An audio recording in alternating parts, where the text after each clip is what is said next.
Madaxdhaqameed odayaal xildhibaano siyaasiyiin iyo sidoo kale haldoorka beelaha Garxajis ee ku nool magaalada Burco ayaa dhalillay u jeediyay xukuumadda uu hoggaanka u hayo Madaxwayne BIiixi cabdi. Madaxdhaqameedkan iyo odayaashan oo shir jiraayad ku qabtay magaalada Burco waxa ay sidoo kale ka digeen kala qaybin ay sheegeen in xukuumadda BIiixi ku wado beesha dhexdeeda, iyadoo sidoo kalena sheegay in xukuumadda Madaxwayne BIiixi abaabulayso dad ay sheegeen in ay ku hadlayaan magaca beelaha Garxajis. waxaana kamid ah hadaladii madaxdhaqameedkan iyo odayaashani waxaan ugu talagalnay inaan ku shaacino waxyaalo maalmahanba soconayay kuwaas oo ay ka mid yihiin xukuumadda BIiixi inay u muuqato beeshii Garxajis taladeedii iyo midnimadkeedii inay faragelin qaawan ku samaynayso, taasoo markii ay u suuroobi weyday qiimayn iyo calool adeeg ay ku qaabisho oo ay ku aragto ay ka suuroobi weyday inay samayso fadhato.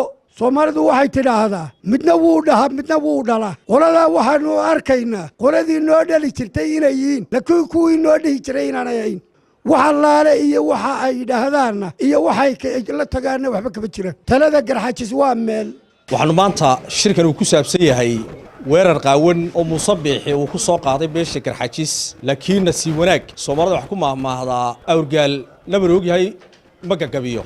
beesha Garxajis horay uga tashatay dhibaato kasta iyo weerar kasta oo kaga iman kara BIiixi. buurta gaclibax bay isugu tagtay, taladeedu waa mid, go'aamadeeduna waa mid. muuse wuxuu bilaabay inuu beeshii kala qaybin uu ka bilaabay dhexdeedii. dad buu ururinayaa uu yidhi waan isku sawirayaa arrintan imika socotay la yidhaahdo igu sawir ayuu muuse wuxuu wadaa dad intuu ururiyo uu isku sawiro uu yidhaahdo waa Garxajis iyo muuse wada shiray. taana waxaanu leenahay waxba kama jiraan. Garxajis meel baa looga taliyaa, dad la ururiyeyna uma taliyaan, dad la isku sawirayaana ma noqonayaan Garxajis iyo muuse heshiiyey oo wada hadlay. waxaanu leenahay dadka Garxajis dadweynaha Garxajis waa inaad dagaalka ogaataan marka hore. ayaanu shirkaygan ku saabsan yahay aan ogeysiina dadkayga dagaalka ay ku soo qaaday muuse iyo xukuumaddiisu. labaadka waxaanu leenahay haddii faragelinta noocaas uu joojin waayo annaguna xukuumaddiisa waanu faragelin doonaa. kama inaanaga inuu yiraahdo ii soo ururiyo dad aan ku buuxsado foomka inuu yiraahdo ii soo ururiyo kabadana wixii laga doonay waa laga soo dadkina waxay xidhaan waa tii kordhisay madaxweyne waxaan macnaa inoo talayna ku wareegnay. ta kale waxaanu la qabnaa annagu dad ururisay inaanay xusbiyadii kala kacdeen waxba ka soo kordhinayn. halkaana waxaanu la qabnaa in kumashiga sidii loo kala diro oo kuwaasi aanay doorasho inoo qaban oo ay dad xalaalo la keeno. wuxuu muuse hore u yidhi fartiina ay eedaysaan fartiina anna waxaan leeyahay fartaada dhexda ka qarini haddii ilaahay ka dhigo dhowaan. waxaa intaa i raacaa waxaan la hadlayaa Garxajis ninkii ninkaa u tagaa dee naagtiisii carruurtiisa ha dilaan maxaa kala jira. taasaa xeer keliya.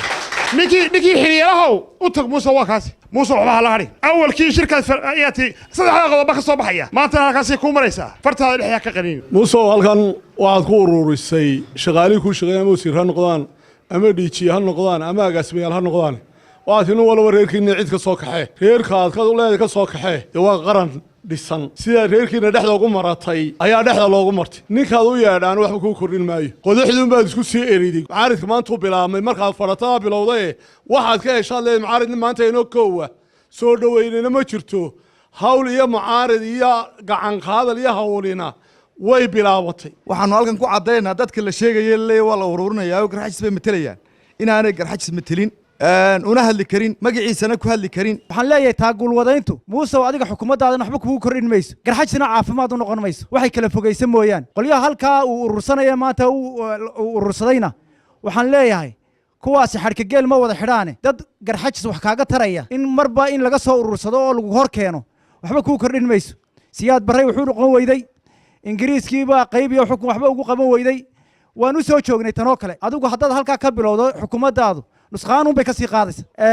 qolyaha Garxajis ee dibadda iyo gudaha jooga waxaan u sheegaynaa kuwaasi kuwa aad dirsateen maaha muuse la horgeynayo, waa kuwa aan matelin, waa kuwa meelaha laga soo ururiyey. wax allaali cid ay matelaan ma jirto. guddidii Garxajisna kama mid aha. fadhatadan la sheegay ee uu xaajigaasu bilaabay waddanka haystaa runtii wax qurux badan maaha.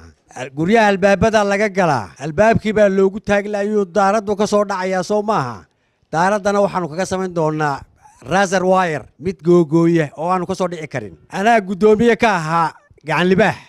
Garxajis cid buu shaqo u dirtay 21 bay ahaayeen. sida xidigahaasay cad yihiin. wixii lagu soo daro ama wixii meel kale laga sameeyo wax kama jiraan. waxa loo dirtaa muuse ninka reerkooda wuxuu dirtaaba wax loo dirtaa nin aan cidiba diranin haddaad wuxuu dirato hadhow halkuu ku geyn. waa fahmi kay saxirsi Bulsha TV Burco.